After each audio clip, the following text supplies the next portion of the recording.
Good morning, everyone, and welcome to our BrightSafe webinar.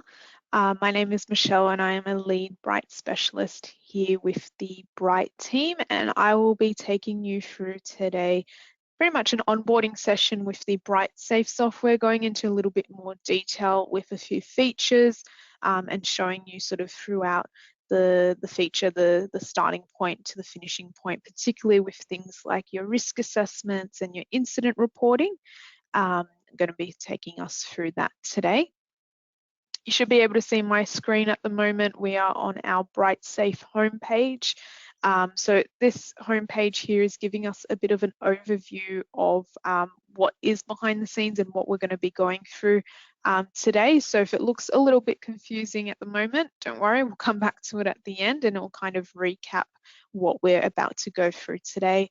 But I will just scroll through to show you that we do have a range of different options here, which are also quite similar to accessing through your left-hand panel, the key features there. I'll also mention that you're going to have the mobile app. So I'll be talking about the mobile app throughout and how it ties into what we're looking at here on the desktop view. The BrightSafe on the Go app. Definitely recommend you all to have that downloaded, as well as your employees. Just means that accessing things like the training courses or reporting incidents is a bit more, I guess, real time, because probably always got their phone near them. They can be logging those things nice and quickly. And as I was saying, just scrolling down a few more kind of intros to what we have in the different features here. We also have a little bit of an update section here. This changes routinely with a few, I guess, topical reads, so feel free to touch on those as well. But I guess we'll hop straight into it and we'll start talking about the different features on the system. But before we head into our features, I want to lay down sort of the permissions and the roles that we have on the software. So we're actually going to head to our employees section first. So our employees section, many of you will be happy to know that your employees will pull across from the Bright HR side. So really, you're only adding your employees onto the system once. That is on the Bright HR component. You'll notice that there's no Add Employees button here on this BrightSafe side anyway. What I will say from that is that the access levels, the role, the permissions, they work independently from Bright HR. So if you do have somebody who's a bit more focused on health and safety matters, you could essentially give them a full access to BrightSafe if you're wanting to, but they could maintain a limited and minimum access on the Bright HR side. So changing one will not affect the other. I'm also going to mention the site elements here. So you do want to make sure that your team are allocated to a site. This pulls from, and I've got the tab open on the other side here, so I'll click into it.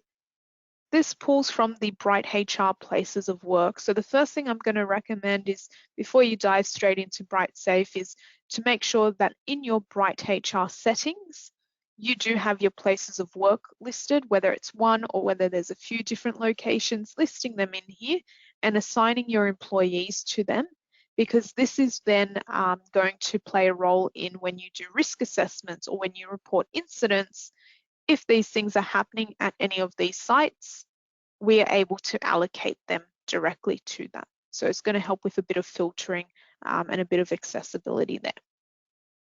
We'll head back to BrightSafe now. I'm going to talk you through the different access levels. So firstly, when you do want to change somebody's access, you're going to click onto their name in the list and you're going to get this pop-up. So the role level here is the main thing that I'm wanting to talk you through. So we have 3 levels. The default access is, again, employee. That's the lowest access. Anyone that you leave as an employee on BrightSafe, they're only going to be able to be doing and viewing those e-learning courses, and they can report hazards, but that's pretty much it. On the other side of it, you have the admin level, which is going to see and do everything on the system, which is going to be sort of, if you're the primary registration holder, that's your default access. You can give that to as many other people as you like, but use it sparingly because obviously they have full access to the system and can change other people's access as well. However, the user level is usually it is usually used to give to your general team members, particularly in more high-risk industries, because your user level is going to be necessary for any team member you want to be able to report an incident, also completing tasks or doing risk assessments. So keep that in mind. I'm going to mention it throughout. As we go through a feature, I'll remind you of what access is going to be necessary if you want somebody to take part in using this feature. So I'll mention it then again. But main thing at the moment is to know that there are 3 accesses, the admin being the highest, the employee being the lowest, limited to just e-learning and hazard reporting. But our mid-level of user is going to have the ability to report incidents, complete risk assessments, complete tasks. So I'll take you through that in a moment. The other thing I'm going to mention is anyone we do make an admin or user level, you're going to see the options here to set as responsible person for the company and receive hazard notification. So we want to check these boxes for anybody we want to alert when an incident is reported or when a hazard is reported, because then this person, so Daniel in this example, is going to receive an email notification to say, Michelle has reported an incident, Michelle has reported a hazard.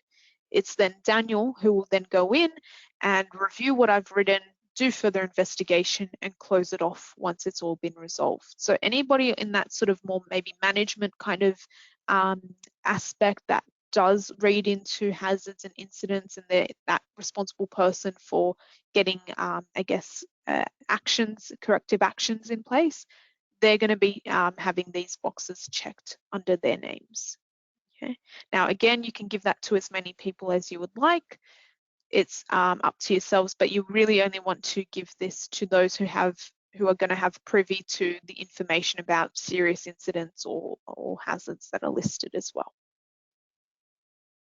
You have the option to assign to all sites. This refers back to what I was talking about just before on the Bright HR side.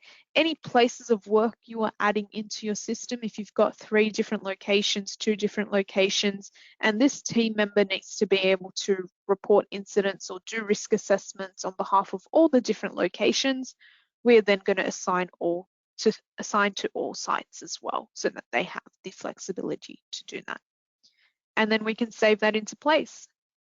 Now you can update this at any stage as well. So if it's something that you start somebody off on a lower level, give them more access, that's perfectly fine. But you do come across to the employees tab to change access. If it's something that you're wanting to discuss with your team members a bit further, who's going to do what and have what kind of responsibilities, I will mention we recently added in these little info bubbles that are a bit more, I guess, visual and nice and easy to use to know who has access to what. Just keeping in mind, changing their access here on BrightSafe has no impact on the Bright HR side. All right, we're going to dive into it. We're going to go straight to our first feature now with e-learning. So e-learning is where we have some training courses that you can be giving your team to be completing. So generally speaking, this top one here, health and safety awareness, is what we suggest as a starting point for your general staff. Getting them a bit more engaged and understanding their responsibilities and the awareness element, that's a good starting course. The health and safety responsibilities, we like to suggest that one for more, again, managers, supervisors, team leader kind of aspects. But if you're looking for which course you should be starting with, we generally recommend the top 2 there. But there's quite a range of things in here. The more recent one that we added in is the mental health awareness. We've got things regarding the use of chemicals, manual tasks, manual handling. You've got different risk assessments. You've got working at heights and driving for work, first aid awareness. And then as we scroll down, we have more elements tying back to COVID elements and working from home. So there's a bit of a range in here. they're not here to replace any qualifications or any certifications you're already doing. For example, where are we? We have our first aid awareness course. That's not giving you a first aid certificate. It's just building the awareness and the knowledge base of the employee. So this can be maybe refreshers between those times that they are doing their certifications, or maybe it's just something that you are starting to implement to build that knowledge base for them, because they will receive completion certificates for them, but it's not replacing any sort of formal qualification as such. The other thing I'm going to mention here, depending on what your setup is with your team or how you're wanting to roll out the software, if you've got maybe newer employees starting as induction, you want them to do one of these courses, or you are sort of slowly easing the team into getting sort of the Bright HR up and running and BrightSafe up and running, but there is a course in here you want them to do. Take, for example, our health and safety awareness course. When we click Start Course, you'll notice that it will open up into a separate tab for you. The URL link can be sent external as well. So if you do have a newer employee starting with you and you want them to do this course, you haven't yet added them onto your Bright HR system, that's fine. You can sort of copy and paste that link into an email, a text message, whatever it may be, and they will have access to do this course. You'll get a bit of an idea of the different headings you'll go through, and then you'll have your final assessment, which is a couple of questions to go through before they get their completion certificate. They will only get that completion certificate if they've got an 80% or more on that final assessment. So it does test their knowledge as well as, you know, building that awareness. And there's a few different courses in here that they can be using. They all have access to this through the BrightSafe mobile app as well. So if they're more likely to hop onto their phone, or if it's something that you're maybe in a construction-based industry and it's sort of weather conditions haven't been favorable for work, you can get them to hop on and do one of these courses maybe during that time, as well as you can get them to hop onto a computer like we are today to do those courses. So keep in mind, again, I'm going to summarize who has access to what. All access levels, admins, users, and employees will be able to view and complete the e-learning section here. We're going to head into our next section now. We're going to head to risk management. So risk management is really where we have our proactive elements, where we want to be able to log, I guess, hazards. So if we are seeing something, we're notifying somebody about it so we can implement something to resolve it. Where we're doing risk assessments, so we're on top of, you know, machinery or equipment or activities we're doing to make sure we've got sort of minimal risk involved. What we're going to start with today is a hazard reporting section. So in hazard reporting, as the name suggests, this is where we're going to come to report our hazards. And it's actually where we can also get a bit of key information to alert those that will receive the hazard notification so they can be implementing something to resolve this hazard. So you'll see an example here. I have a few open, we have some closed, but we're going to report one today through our report a hazard button. Keeping in mind you're able to do this through the BrightSafe on the Go app as well. We're going to fill in some details. So for today's sort of example and run through, I'm going to try and use sort of a similar theme, something that's applicable across the board.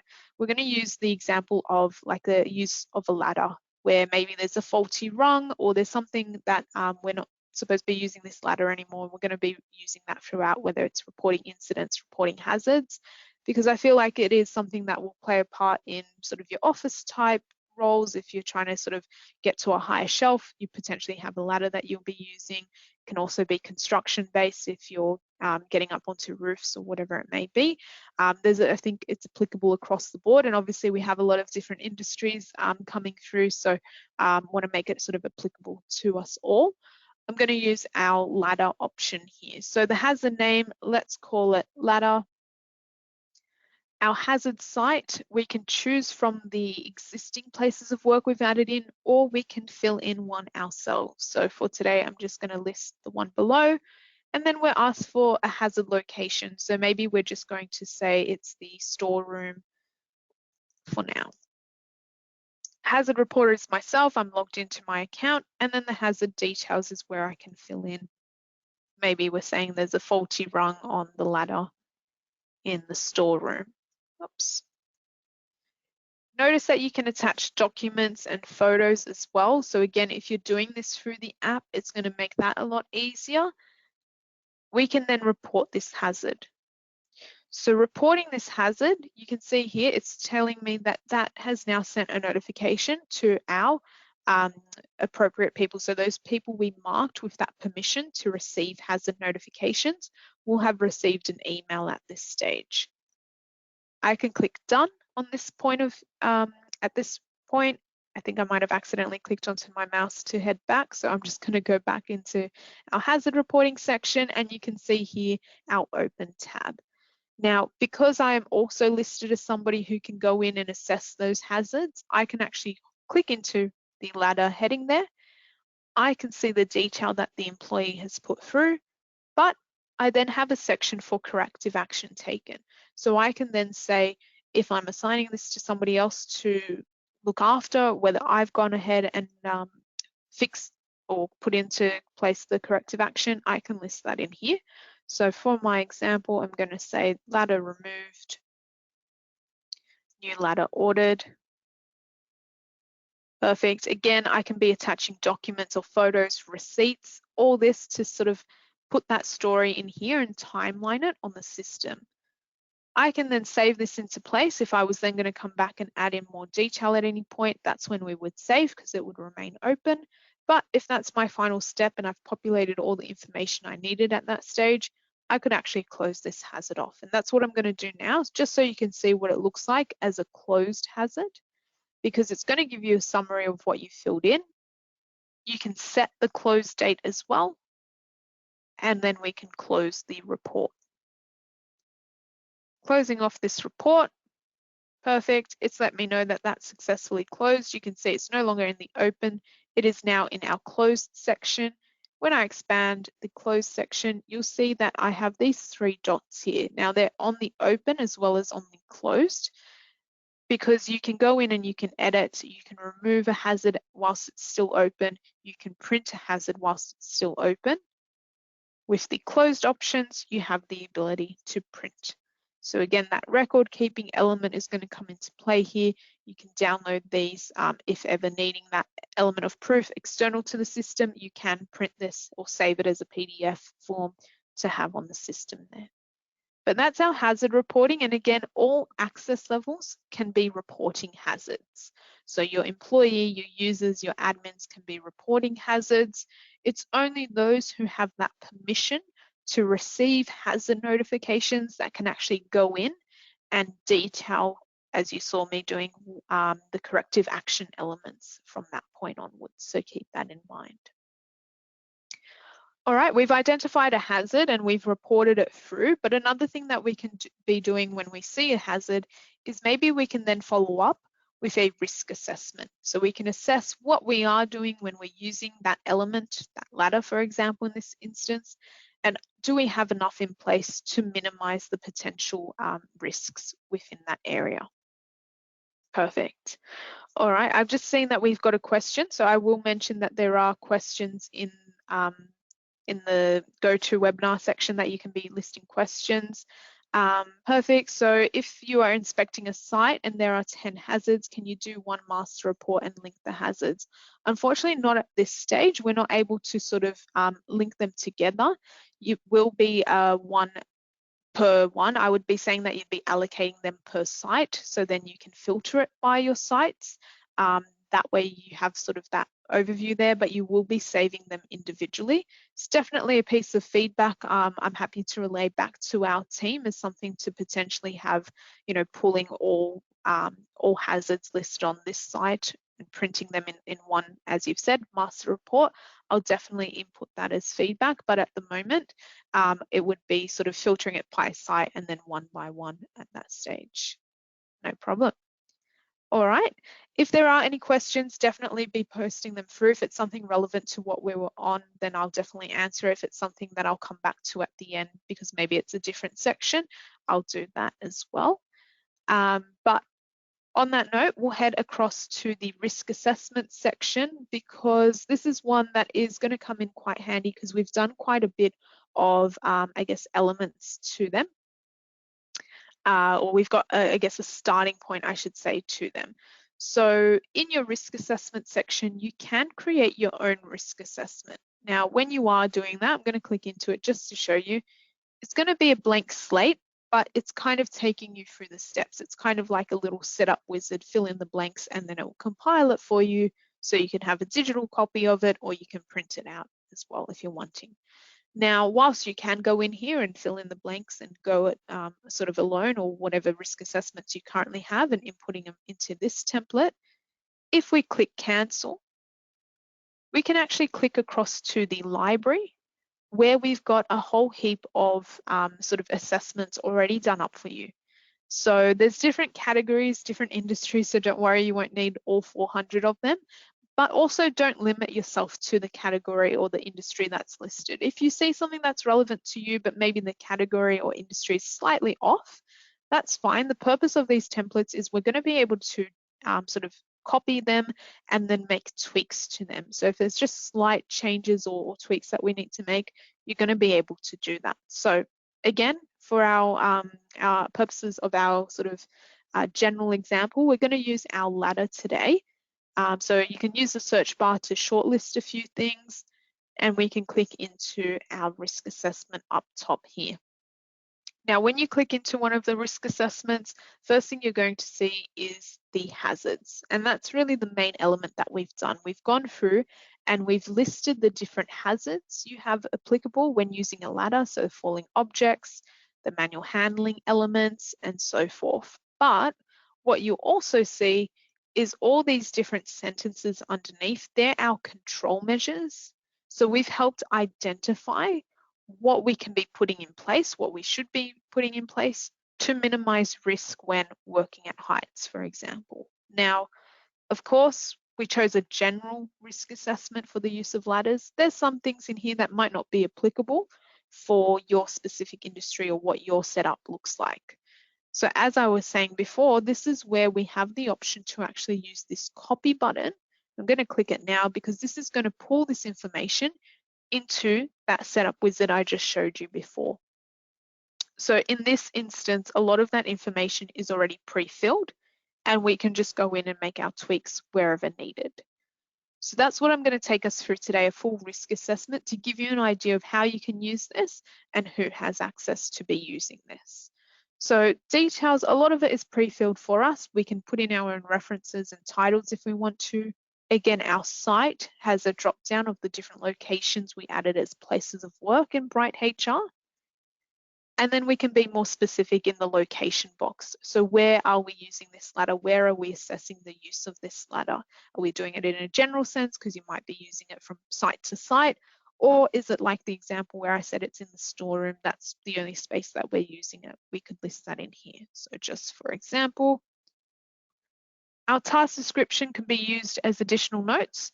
Maybe we could be saying off the back of the hazard that was reported, we're now doing a risk assessment. We could detail that in there.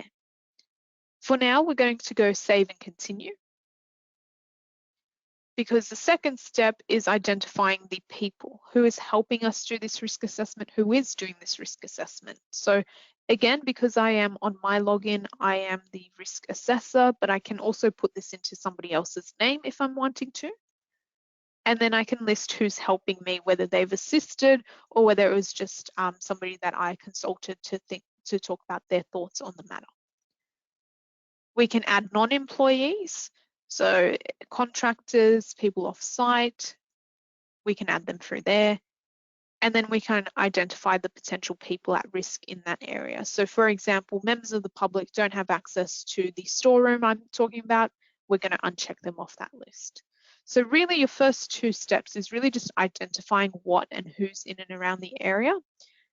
We're going to save and continue because it's this next page that's the main thing that I'm wanting to show you. You might be able to tell this is the template we just saw before, but we now have the ability to make edits. So you can scroll through and you see the 3 different hazards we had listed. Sometimes there'll be a whole heap more hazards depending on what you're assessing. But the first thing I always like to say is go through and read those headings, those hazards. Those bold headings are listing the hazards for you. So falling objects, we've got our manual handling, and then we've got our working at heights. If there was ever a hazard listed in here that wasn't applicable to what you were assessing with this activity or this piece of equipment, you actually would have the element to do the 3 dots here and delete that hazard. If it's not applicable in that sense, it's not a hazard for you, you don't need to be assessing it. In this instance, all these are probably applicable in one way or another, so I'm going to leave these in here, but you also have the option to add a new hazard yourself. So that's going to give you this little setup here of your own card when you click into add a new hazard, and it's a free text box for you to create your own. Now, in the drop down for what kind of hazards, you will have some suggestions in there as well. So if you're wanting to add something specific, you can. The next step from that is really assessing your different hazards and the control measures. So as I was saying, you can see that there's a whole heap of sentences listed under the control measures there for manual handling as well, and then the working at height. So really what you want to do is you want to look at these control measures as a checklist for yourselves. This is kind of a space to say, do we have these things in place? If you're saying yes, perfect, they're existing and they can remain there. If you're reading those control measures, and again, you're reading something that might not really be applicable, maybe it's needing a little bit of tweaking to make it relevant to what you guys are doing, we could actually click the 3 dots, and instead of clicking delete, we're going to click edit, because that will pull all that information into this little pop-out box where we can go in and we can make tweaks. So if it's something that wasn't relevant at all, we could remove it completely. If it was something that I guess just needed a little tweak, maybe the ladder that you're using and the extend element would need to be sort of updated, you could do that.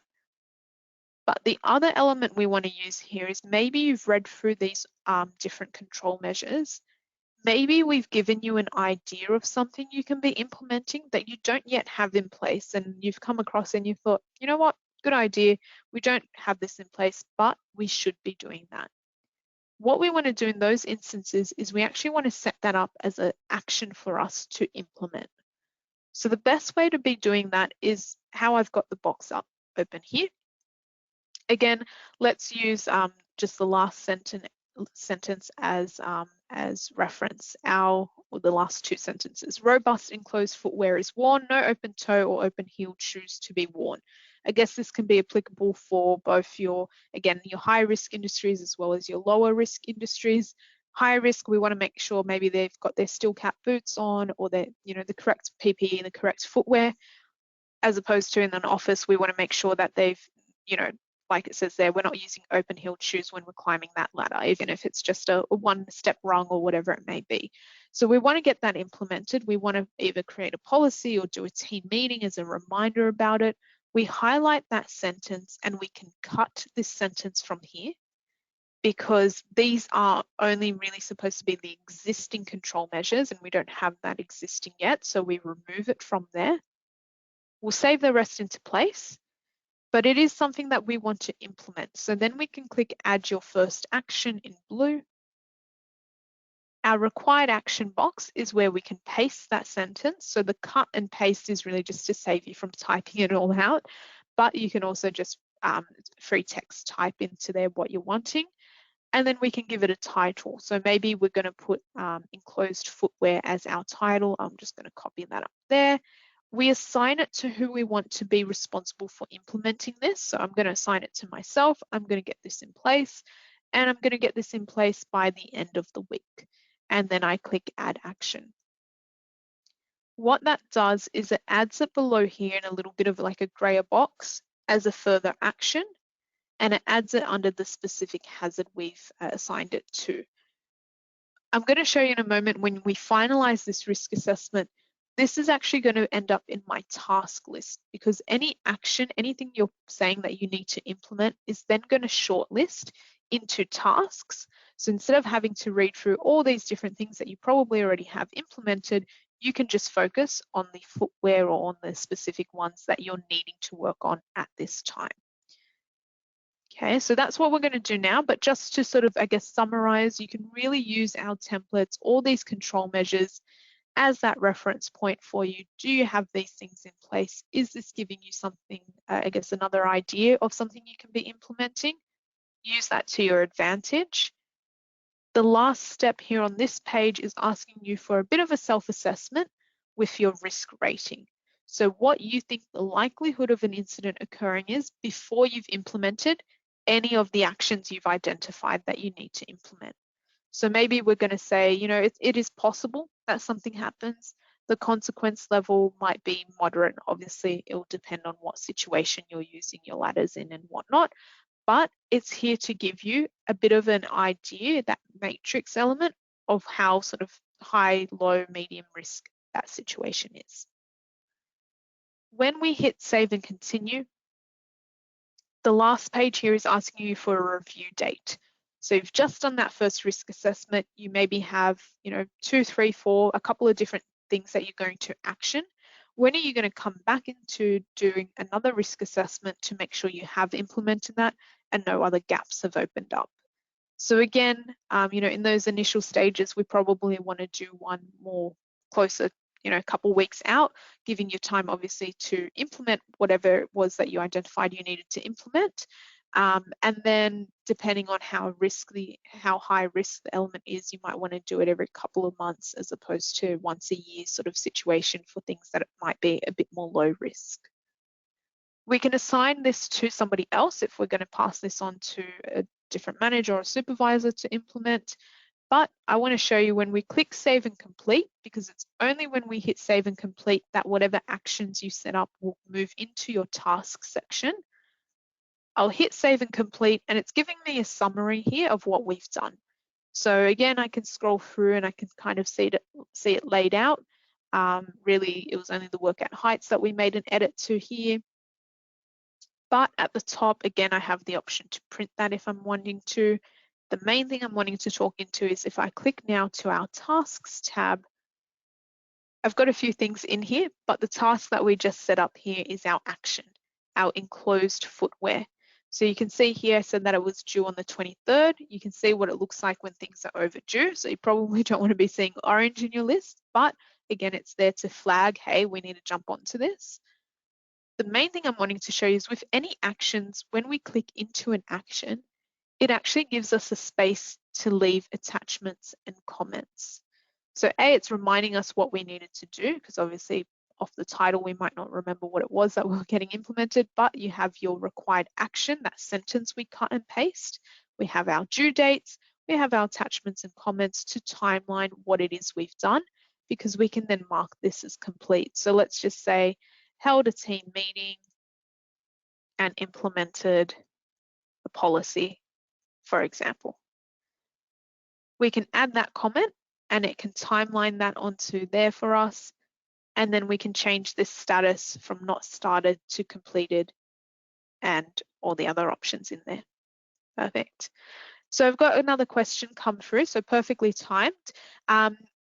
Just asking, if you allocated tasks to other managers, will you be able to view the tasks and monitor their status? Perfect question, perfect timing, because that's what I was going to talk into next. So what I'm going to do is mark this one as completed just to show you that it removes from my list, but that ties back to the permissions and the access that we were talking about at the start.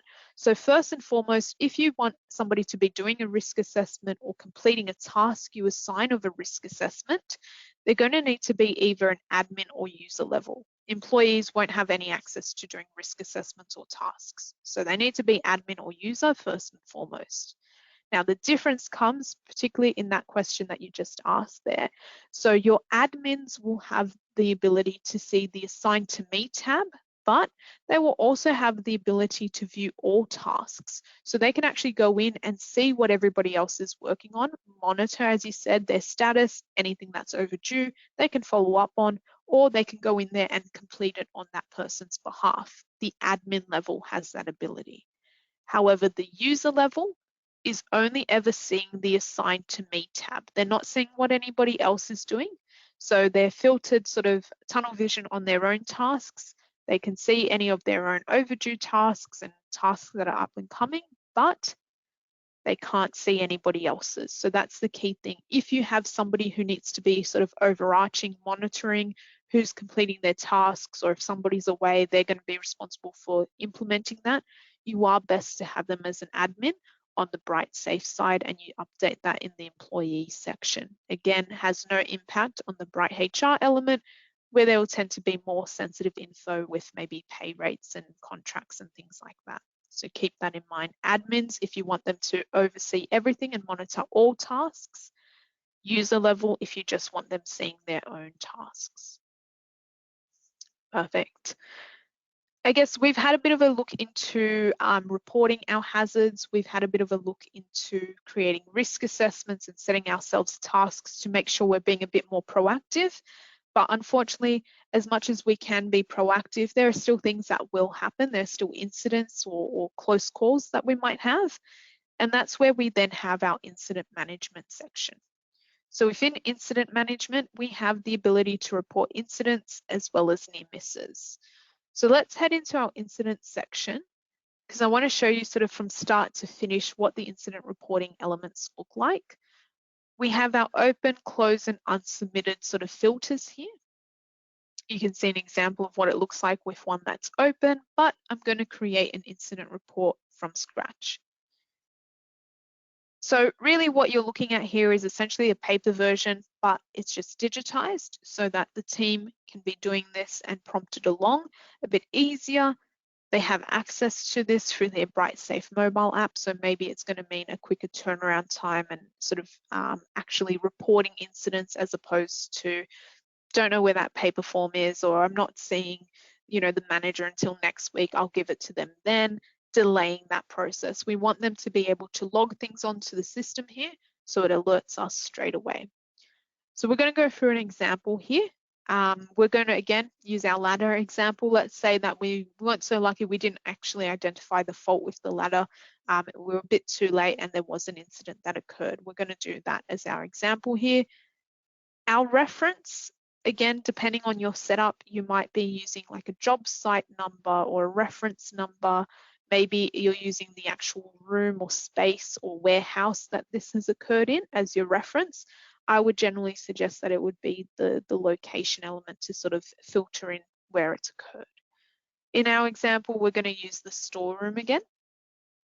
We've got our countries, we've got our states. So I'm just going to align this one with New South Wales. I'll show you how this impacts. It's going to be in sort of the last couple of stages that this will have an impact. We're going to save and continue. The next page is going to ask you for who the injured person is, whether they're an employee or non-employee. If they're a non-employee, you can fill in the details, again, free text box, or if you're unsure of who it is, you can put in not known at present. If it is an employee and you've added them onto your system, in the drop down, you will have the options to select who's had the incident. You will notice that the only required field at this stage is the full name box. So full name, because the rest of this can be populated as you go through or after the stages. In the first instance, we want to get the report through that there has been an incident so we can start investigating and following up on that. So I'm going to save and continue for now. Perfect. We then have the reporter option. So the reporter is who is putting in a report or this report. If it's the same person who had the incident, we can click yes. It's myself in this instance, so I'm going to put into my name in here. Again, the only required field there. We can then save and continue. We then have the main part here being the about section. So this is just asking us what did occur within this incident. So we've got the site element in the drop down, which again is going to give us the list of places of work we mentioned in BrightHR, as well as the ability to list another site. So I'll put in here. We do have the site reference, again, if you've got job numbers or whatnot that you want to use through there, but we have a specific location. So which room, which area did this occur in? We're going to list the storeroom again. And then we're going to list in more specific details. What day, what time did this occur? Keep in mind it's a 24-hour clock. You can see the little converter underneath as well, but we can list in through there. What has happened? So what has happened, we'll say faulty ladder when climbing, the first rung gave in, for example. Ankle was twisted. Just putting in an example here. I can also see that there was a question just regarding the webinar session here and whether we are recording and whether you can have a copy of this. I'm able to send that across to you so I can see who's hopped in today, and it will the system will give me sort of a registration pool. So I can send that through to yourselves that have joined in today with a link so that you have access to this recording so that you can always come back to it. So no problem, I will send that across after the session, and once it's sort of digitized itself, I'll send that through to you guys. But I'll also mention you can be always calling in for any support as well. So if there's something that we haven't yet covered today, obviously we're still going, but if there's something that we haven't covered today that you had a question on or you think about it after, you can always come back to us and give us a call. We're happy to help. We'll finalize the incident reporting now. So this is really the section that I think will come into play a lot to help from the sort of your team members' point of view. It's helping to gather as much info as you can when an incident is being reported. So you've got a few yes or no questions. Was first aid given? But every time we select yes in any of these questions, it actually prompts us for a bit more information. So we'll have the person who gave first aid, whether again it was employee or non, and then the details of what they've done or what treatment was given. And that's the case with all these headings. So they're prompted along. It's not just, yeah, Michelle twisted her ankle on that ladder. We've got details, we've got the date, we've got the time, we've got if there were any witnesses there, if we've made the incident area safe. So obviously we do want to make the incident area safe before anything else is sort of reported and detailed through here, but this is giving them the opportunity to do that maybe in an instance where, you know, a bit more comfortable where they can be on their phone rather than having to chase up a form and whatnot, making it a little bit easier. All right, so we filled in a few details. We're going to review the report now because this is going to give us a summary of what we've just filled in. So we can have a bit of a look over and make sure we've got all our relevant information, but we can then confirm the submission. Now that's what sort of that last user level would be doing, is they can confirm the submission and that would send a notification across to any responsible persons on the system. Now, because I am listed as a responsible person on the system, I actually have the option to save and continue. I'm going to click save and continue at this stage. It's going to look pretty much the same, except it's going to put me straight into the next steps because I can see here what we filled in. These first 4 steps are in the previous elements, but I now have 2 new steps, which is sort of that investigation element that that responsible person would be doing. Now, I didn't mention it as we were going through, but hopefully you guys noticed there is an attached documents section. So again, attached documents, photos, whatever it may be, medical certificates and things in these coming steps, you're going to be able to attach those documents there. They will queue up here. So whether it's during the reporting function or the investigation section of it, you're able to upload documents or photos and queue them up through here.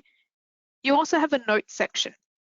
So this was recently added in as well. So if it's something that you do have 2 people sort of as responsible persons, they're both working and investigating as such, maybe this is like a little note section to say needing to, you know, speak to Michelle, who was a witness in the incident or whatever it may be. We can be detailing that there as well. But we're going to fill in a few details here for the injury component. So was a formal investigation needed? Yes or no? We're filling in these details. We've got things with regards to the incident type where again, it's a drop down and there's a few different options in here that we can be using. But you also have the ability to put in an other kind of incident. So for my example, I'm just going to use like a trip or a fall. The incident cause, we again have all our different options in here so that we can scroll through and we can use the ones that are correct or already tying up, or we can use the other option. So again, I'm just going to use the same slip, trip and fall. Severity of the incident was minor. Let's say it was like a twisted ankle. I think we have twisted. What's a sprain is the word I'm looking for. Sprains and strains. Let's attach it to the ankle, I think is what we suggested, but you can list more. And again, you've got the different options in there. And was the injured person taken to hospital, yes or no? So in this instance, we're going to say no. Again, I'm going to save and continue. I would save at this stage if I only had part of the information here and I was coming back after to detail more information. We could save because we can come back in, but I'm going to save and continue because what I want to show you is the last step, which kind of ties back to the first step where we're choosing our country, our state, to make sure that it then gives us these prompts in regards to what we need to be doing next. So firstly, it will be asking you if the incident is notifiable to the regulator. I would say if you're unsure at any stage, contact the advice team. I mean, with a lot of this, you are best obviously to keep your situation safe and record the incident and things like that. But in any instances, you are best to contact the advice team to let them know what's been happening and get that sort of second thought if you have questions on whether things are notifiable or not. But it also does then refer you to, again, the advice line, as I was just saying, but your relevant, I guess, health and safety bodies. So Safe Work New South Wales, I Care for the example of New South Wales, but that will adjust to whichever state or country you're choosing at the start. So NZ will have NZ relevant, AU will then have state specific elements in here. And then we can close this off. Once we close this off, we close the report. That's then going to finalize into our closed section for incident reporting. Okay, again, we have our element here where we can go in and edit. If some newer details has come to light, we need to add in, we can, but we can also print. So this goes similar with the hazard reporting and the risk assessments. Printing is a step-by-step sort of situation, individual, but you do have the date range there. But again, good feedback that we've received today to maybe do like a grouping element. So I'll definitely be relaying that back to our team for potential updates in future. But that is your incident reporting. Now, the main thing I wanted to refer back to again, as I was saying, the access levels. Who can report the incidents? So again, it is only your admin and user levels that can be reporting the incidents, the admin being the higher of those two. Okay, so they can report incidents, but it's only those who have the permission of the responsible person that can actually come in and view the incidents. So they're the only ones that can actually go in and edit and delete and print any incidents logged. So back on the employees tab, I might just head there now so you can have a bit of a look. Anybody that we want to be able to receive those notifications regarding incidents, they need to be a responsible person. It's also the responsible person who will go in and investigate and read the detail of any incidents reported. So they need that box checked. If you want that for the hazard notification as well, you can also check that. Perfect. All right, so that's our incident management side of things. We do have the near misses element in there as well. Works in a similar way, but obviously more for a close call. So if it was something that, again, the use of the ladder, we did climb on it, but we didn't actually have any injury. We didn't have the twisted ankle. Maybe we would list it here for the near miss report. So we could click create report. Very similar to what we just did. Was an injury suffered? In this example, we're going to say no. In the title, again, we could say ladder or faulty ladder or something like that. The reference, I'm going to use the storeroom element again. We've got our country and state elements, so we can fill that in. Again, similar to what we saw with the incident reporting, the employee name of who's reporting the incident. And again, only the required field at the moment is the name. We can save and continue. And then we have the about. So it's similar in its setup and what details we're gathering, but we're putting it into the correct, I guess, bucket, so to speak, so that we can assess what our near misses are. So if we're picking up on trends of what our near misses are, maybe that's going to help us implement other things to minimize these near misses from happening, as well as incidents and things like that. So again, we can pre-fill with any of the places of work we had listed in Bright HR, or we can choose another site. We can use a reference, or we can just use that location. We can put in the date and times in here. So I'll just say that it happened maybe 10 minutes before the actual incident happened. And then we can input the details as to the chain of events. Was about to climb the ladder, or it's a near miss, so we will say that we climbed the ladder, but no, and rung gave in, but no injury sustained.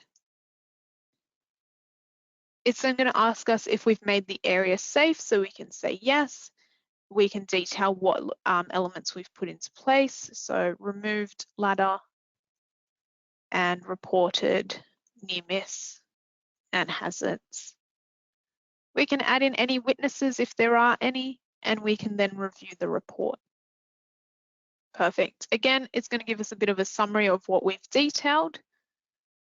We can then confirm the submission at this stage if we were that user just reporting the element, but because I am also a responsible person, I have the option to save and continue, because then I can do the final sort of element here with the investigation. If a formal investigation was needed, we click yes or no.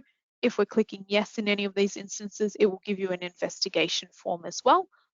Just going to click no for the purposes of today, and then we're going to click in the type again, and we have our different options. Perfect. And then we have another option as well. So maybe we'll just say, actually, I'm going to put in here the malfunction of plant because I want to show you an element that will pop up in the next page. Was there any damage to property? Yes or no?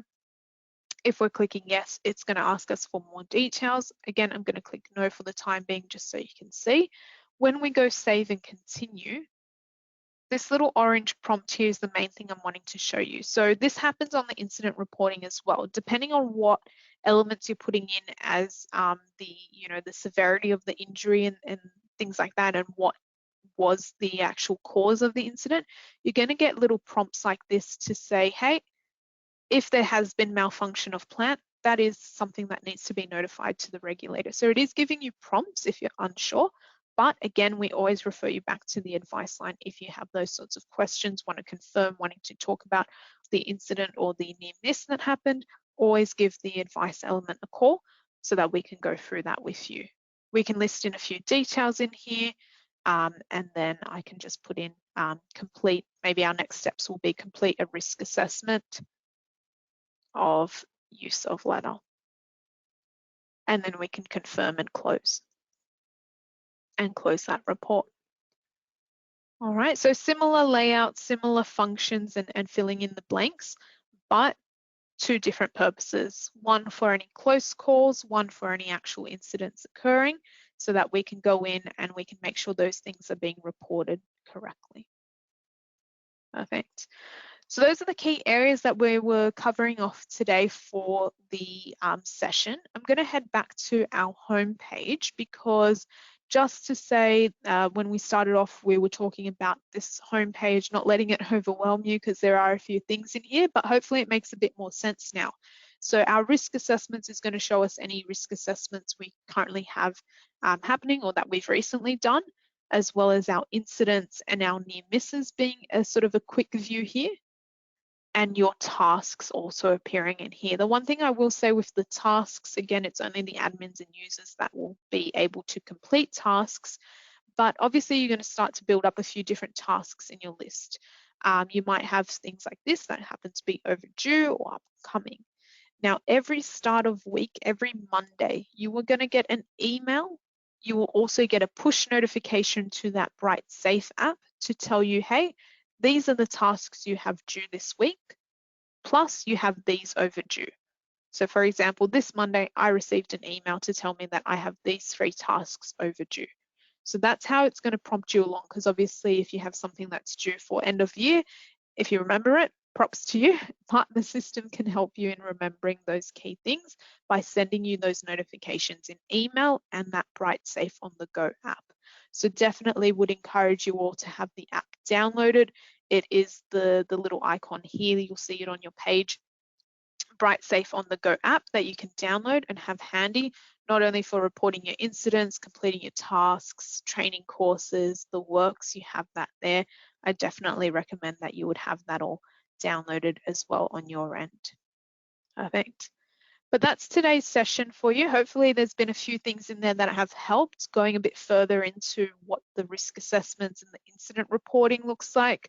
Obviously, hopefully there aren't any incidents and things happening too often for you guys. So it is always good to show you what the sort of ending stages look like, so that if there is something that happens, you have a bit of a basis of what to sort of look into and what information is going to be gathered.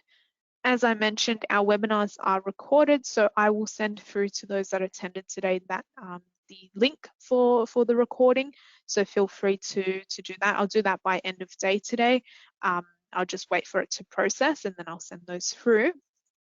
But again, if you're having any other questions, if you rewatch and you're wanting to reminder of something or something on the Bright HR side or whatever it may be, any questions with the software, give us a call. We're happy to help ongoing as well. But just hopefully today's given you a bit more insight into a few more features that maybe you haven't yet looked into or you were sort of holding off on. But as well, my advice is usually to, pick one or two features that you're going to look to implement. There's obviously a bit that you can be doing, but use it to your advantage. Use that risk assessment library, maybe pinpoint the, one or two areas that may be applicable to your setup and your business and your industry, and then go from there and sort of work on those different areas as well. I can see a question about how often the webinar is run. So we actually did have the BrightSafe webinar. This is sort of the fourth week that we ran. I believe we are going to be doing a few others. So I will get back to our team. I think we might be changing up the topics of them, but you can again give us a call if you have questions as to signing up to a webinar. We're in the process of doing those up, so we will be doing them more frequently. If there's particular topics or whatnot you would love to see, feel free to. If you have other managers that want to sit into the webinar, perfect, you can definitely invite them along, but I will send through that webinar link that you'll be able to pass on to them as well. But reach out in the meantime if there's specific questions or you have wanting to brainstorm what kind of access to give this person or that person, you want to talk it out, give us a call and we can do that as well for you. But I'll touch base with our team because I know that we are conducting a few more webinars. We don't have any set dates at the moment, but I know that they're getting updated now. So we'll have that handy and ready to go. But I appreciate you all sitting in on the webinar today, and hopefully it's been able to give you something extra to look forward to. I'll email you all individually by the end of day today with that link. So if you have further questions, you can also reply to me through there and we can touch base that way. But appreciate your time today all. Enjoy the rest of your day. Thank you so much.